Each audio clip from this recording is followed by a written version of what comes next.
Okay, I know I'm a little late to the party because these almost 800 pages got released a few days ago, but considering the fact that News Nation is still acting like this is actually something spectacular, seems like I'm actually just right on time.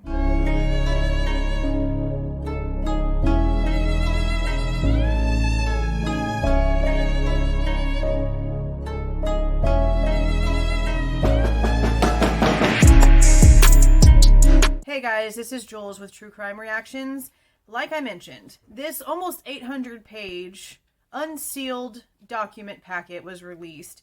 80% of it was duplicate information, okay? Now, whenever they do search warrants, there is a certain protocol and certain paperwork that has to be filed with every single one of them. So there's really only, for each search warrant that's separate in its own, there's really only like 2-ish pages that are going to have search warrant specific information on them, and everything else is exactly the same legalese that has to be connected to everything. So I went through and I made comparisons in the dates because the PCA states that Bryan Kohberger's name was not known to Moscow PD until November the 29th.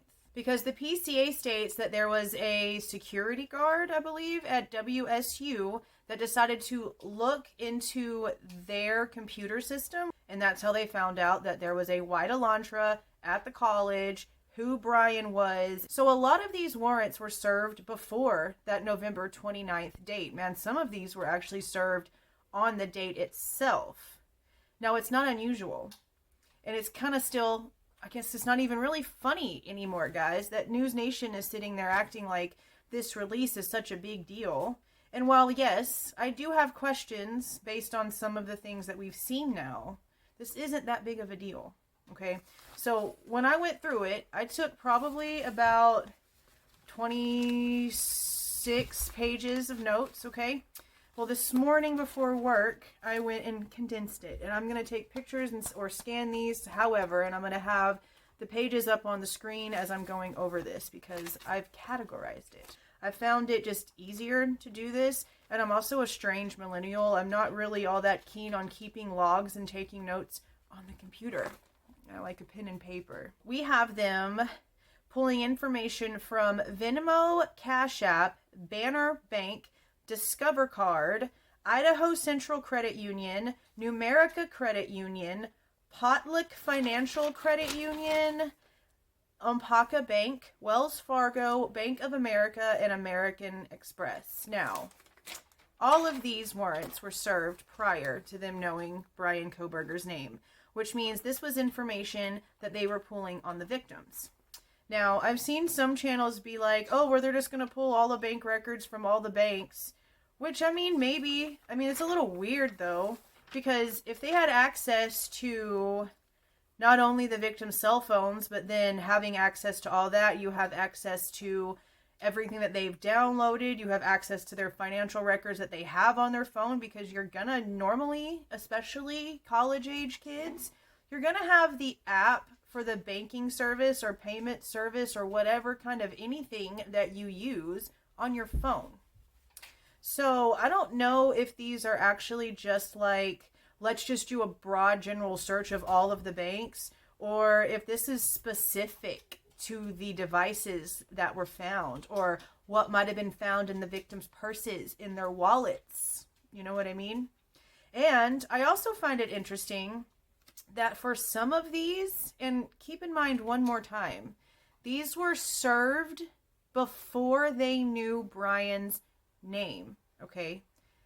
A majority of these financial record searches are not just for the victims, but there's like 3 additional names that are redacted. And the question I have is, who the hell are they hiding? Because if there was 4 victims and we have 3 names being redacted, okay, we have Dylan, Bethany, who the hell is the 3rd one? A lot of these have 5 blank spots. We haven't heard any other names being mentioned in any of this.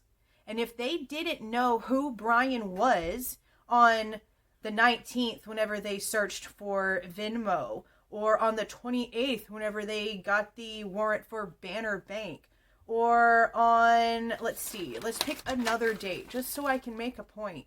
Again, the 19th from Bank of America, not knowing who Bryan was. Who were these blank names? Who? And as you're going to see, the only thing that could be like financially related to Bryan that was searched after this is whenever they did a warrant for Google Pay. But other than that, no financial records for Bryan, at least not in this packet. Just because it hasn't been released to us doesn't mean they didn't do a search warrant for his financials, but this doesn't look like they did so far. Okay, now let's talk cell phones. We know that Bryan had AT&T. We've known that from the PCA, from the arrest warrant, from the initial documents that we got, okay? So it shows that, let me get to my page. It shows that they did search warrants for the AT&T towers, the Inland Cellular towers, and Verizon on 11/16. Again, way before they knew Bryan's name. Now, what I find interesting about Verizon is that on the exact same date that they did a half-mile radius tower search that they obtained on 11/16, the warrant was obtained on 11/16. On the exact same date, they also put in a search warrant for 3 numbers that were redacted from August 1st to present. Now, I know that they, in some of these documents, left on the last 4 digits of the victim's numbers, but in these warrants for the cell phone activity you're going to see, they don't have it on there. And the other time that they searched for some blank numbers was with T-Mobile. They originally put in the tower warrant on November the 26th for a 2-mile radius of wherever this T-Mobile tower is. But then on 11/16, just like the other warrants, they put in information to get info from T-Mobile on 2 numbers that were redacted. So that's 5 numbers that they were getting actual information from before they had Bryan's name. And it seems like there's one missing, right? Because we had 4 victims and 2 survivors. It's kind of hard to tell why we have additional people being searched for financial records that we can't figure out who they could be. But then whenever it comes to some of these stuff, it almost is like lacking. I don't know. Now, when it comes to the records, again, everything cell phone tower and for any other company was all done prior to them having Bryan's name on 11/29. The only other warrant that was issued was for Bryan's AT&T account. That was it.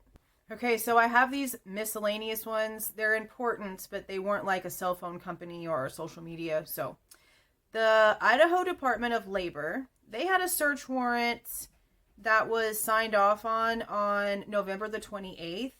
It was served on November 29th, which is the same day they had Bryan's name, but they requested it the day before they knew who he was. And again, this one shows, just like we've talked about for the finances, the victims plus 3 redacted names, and then a few pages later, it's the victims and 5 blank names.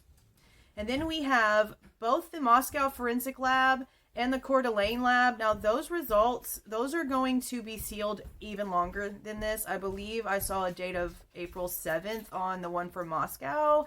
And what they were actually getting from them is all of Bryan Kohberger's phone data from the phone that they got during his arrest. And then he also had a 2 terabyte Seagate hard drive that they must be very, very curious about what was on it, because that's another thing that they put in the search warrant for, is to obtain that information and have it filed.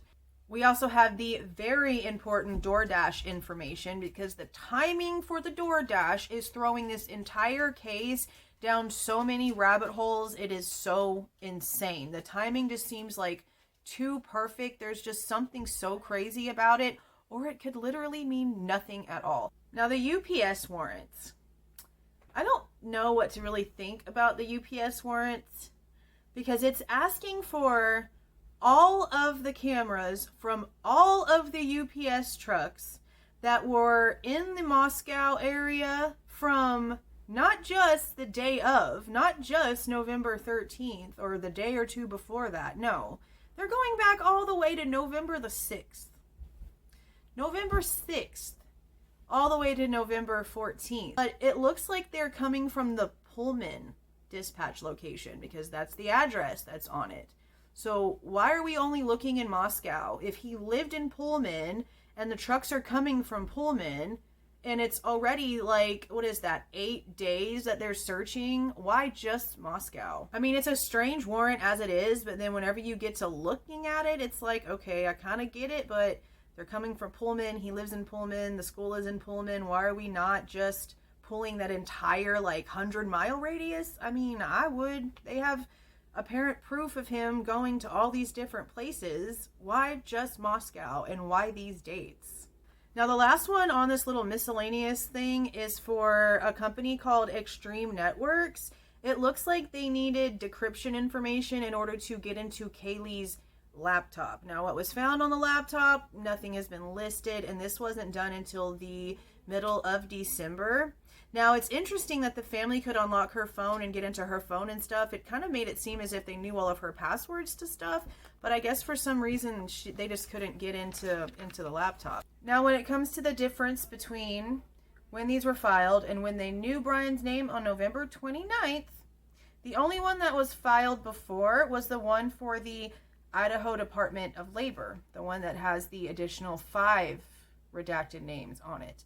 The UPS, both of the labs, the Extreme Networks, and DoorDash were all issued after they had his name, which I find interesting because didn't they know about the DoorDash like from the jump? Like why would they have waited so long to get the DoorDash warrant served? I don't know. Okay, the next category is anything internet related, which would be dating websites, emails, social media, and Bryan Kohberger's Dropbox account. Now, they did Spectrum, which was for the Wi-Fi and the cable, which was the router information from King Road. They asked for information from September 14th until the day after the incident on November 14th. Then they have the Dropbox, which was a blank IMEI and some redacted information. But I noticed, actually I have a question about this one, and I'm going to pop this up on the screen. Throughout this entire thing, all of the victims' names and Bryan's names are shown when it comes to what's being looked for, right? Everything on this search warrant for who this Dropbox account belongs to is completely redacted. From what I can tell, I cannot find anything that tells me that this is actually Bryan's Dropbox account. I'm going to assume it could be, but it's all redacted, which is interesting. And then we have the one for Google and Google Pay. Now, they did Kaylee's on December the 4th, and they didn't look up Bryan's until January the 3rd. They looked up Kaylee's stuff from August 1st until 6 days after the incident on 11/19, which is interesting. Maybe to give times for like transactions to finish, pending stuff, you know? And then they searched Bryan's all the way from January of 22 to the present day. Now, they did several different searches for Tinder. The dates for the Tinder warrants are weird. And if you can help me understand the dates for this, please comment below and help my brain figure out why anything from 2021 is being searched in this case. I'm extremely confused. So they did a search for Kaylee's information on November the 29th. Now, I don't know if that means anything when it comes to them having a correlation with Bryan's name on that date. I don't know. I wish I knew, but I have no idea. But they searched for her information all the way back to January 1st of 2021. And then for Maddie, they didn't put in the search warrant for her information off of Tinder until December the 6th. And again, they searched her stuff all the way back from January of 2021. Now, it looks like they did put one in to search for Bryan's information, and it was submitted on January the 25th. But somebody help me, please. Like I mentioned, please help me explain why. On December the 22nd, they put in a request from March 1st of 2021 to March 31st of 2021. That is very strange to me. Is there something with those dates? Because it seems like a huge waste of time. Now, Kaylee and Maddie were not even living together in 2021. We know this. We've gone through all of that. So what is up with March of 2021? Anyone have an idea? Please let me know. Now, when it came to Snapchat, this is another one that was a little strange to me because it was submitted on the 21st of November, which again is before Bryan's name was known. And it's all of the 4 victims' names plus 6 redactions from what I can tell. And the most we've had previously in the financial stuff was 5, which made no sense. We had 3 on the other ones, which made no sense. Well, now here we have 6. Who are all these additional people that they're getting information from before they even had a suspect's name? And on the same day that that one was filed, they did another one specifically just for Maddie's Snapchat information, which is interesting that there's 2 separate ones. Well, then they had a warrant go out for Reddit for Kaylee's information. And I find it interesting, again, unless they've done it and it's just not in this released packet. All of that stuff that popped up that people found from Bryan Kohberger posting on Reddit from back whenever he was like way younger, we've seen all of that be brought out by just people like us, right? Why haven't they gone in and done a warrant for Bryan Kohberger's Reddit information? If they're looking for Kaylee's, why wouldn't they look for a connection to Kaylee from Bryan on Reddit? There's just one for Kaylee, which I found strange. Then they have warrants for Facebook and Instagram, Xana and Ethan and Kaylee. They don't have anything on here for Maddie. They then got a warrant for Kaylee's Yahoo information, and then they got a warrant for Bryan Kohberger's Yik Yak account. I'm not even sure what in the world that is. I'm going to look it up here in a second, and I'll have it in here. And then they did warrants for Apple, for Maddie and Xana and Ethan's iCloud information. It looks like that was actually served on 11/21, which is again before Bryan. But then we have another one that was served on 11/29 but received on 11/28. That's a separate one. So when it comes to the timeline difference, they did the Spectrum router, Kaylee's Tinder, the Snapchat that had multiple marked out names, and Maddie's Snapchat, Kaylee's Reddit, all of the metadata for Facebook and Instagram, and then the iCloud stuff all before they had Bryan's name.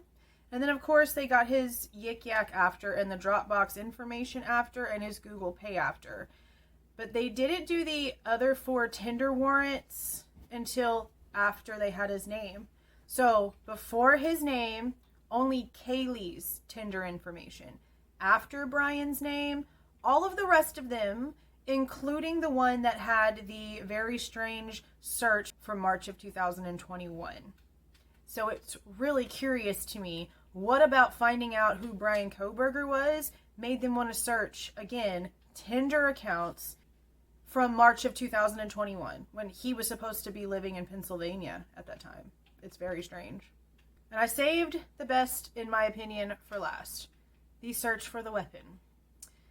Before they had Bryan's name, they gave search warrants to Walmart, eBay, and Amazon. It wasn't until after Bryan Kohberger was a suspect that they started looking at the Blue Ridge knives and the K-Bar knives, Inc.